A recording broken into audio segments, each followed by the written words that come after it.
Trump wants to loot Syria's oil, and he wants everyone to know. We are leaving soldiers to secure the oil. And we may have to fight for the oil. It's okay. And what I intend to do, perhaps, is make a deal with an ExxonMobil or one of our great companies to go in there and do it properly. Dude, you're not supposed to say that out loud. It's in bad taste. But he and his defense secretary keep saying it. We have troops in towns in northeast Syria that are located next to the oil fields. We've taken control of the oil in the Middle East in order to ensure we secure the oil fields, to strengthen our position at Dar es-Zar. Not even close. I think what you meant to say was Deir ez-Zor. But please continue. Our forces will remain in the towns that are located near the oil fields. We've secured the oil, and therefore a small number of U.S. troops will remain in the area where they have the oil. This all comes after Trump greenlit a Turkish invasion of northeast Syria and withdrew U.S. troops, sending Washington into meltdown mode as Turkish-backed Syrian jihadists, formerly armed by the U.S., began slaughtering Kurds in Syrian towns under the control of the YPG. It was a huge embarrassment for the regime change cheerleaders who spent years demanding we arm the so-called moderate rebels, especially after it was revealed that 21 of the 28 groups fighting for Turkey against the Kurds had been armed by the U.S. Oops. And then the U.S. reportedly killed ISIS leader Abu Bakr al-Baghdadi in Idlib of all places. The same Idlib that the media kept telling us was the epicenter of some sort of democratic Syrian revolution. The same Idlib which the U.S. was protecting for years from Syrian and Russian military campaigns against the jihadist groups that rule the area. It's been a tough month for the foreign policy blob. First, an American withdrawal, then they find out their moderate rebels suck.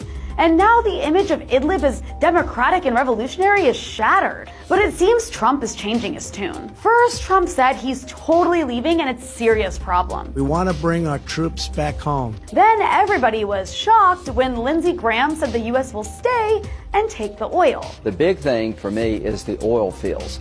President Trump is thinking outside the box. I was so impressed with his thinking about the oil. Initially, it seemed Trump was just trying to placate angry Republicans, who were attacking him for abandoning the Kurds and letting ISIS return. But then the U.S. military convinced Trump to keep a residual force. So now Trump is insisting that the U.S. is going to stay in Syria to make money off of the oil. Aside from this being arrogant and imperialist, it's totally unfeasible for the U.S. to actually take the oil. First of all, it's not legal. You can't just go around taking other countries' resources like it's 1800. For the president to suggest that we will invite U.S. oil companies in, that violates international law. That oil belongs to the Syrian government, whether we like the Syrian government or not. And no oil company will agree to work illegally in Syria, especially knowing that the U.S. military presence is temporary. Second, it's geographically impossible. The oil fields in question are in an Arab area. Dar es-Zar. Yeah, that's the one.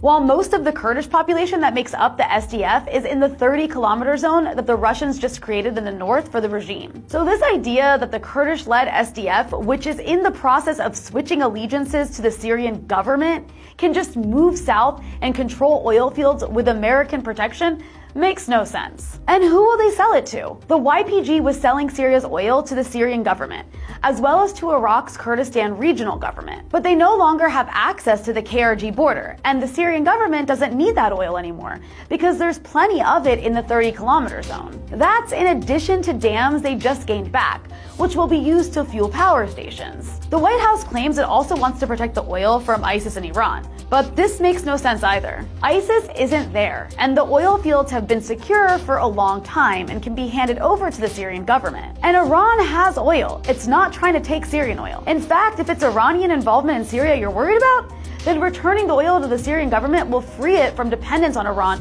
for economic and fuel support. Whatever the case, Trump is like a cartoon of U.S. imperial hubris. But we're keeping the oil. Remember that. I've always said that. Keep the oil. We want to keep the oil. $45 million a month. Keep the oil. We've secured the oil. Looting the resources of other countries is what empires do. It's what America does. But usually the US does this in the name of humanitarian intervention or national security. And usually the US doesn't do it directly, but rather it creates the conditions for American capitalists to loot the third world. With Trump, the mask slips off. There's no pretending that it's about helping the locals. It's straight up in your face pillaging without shame.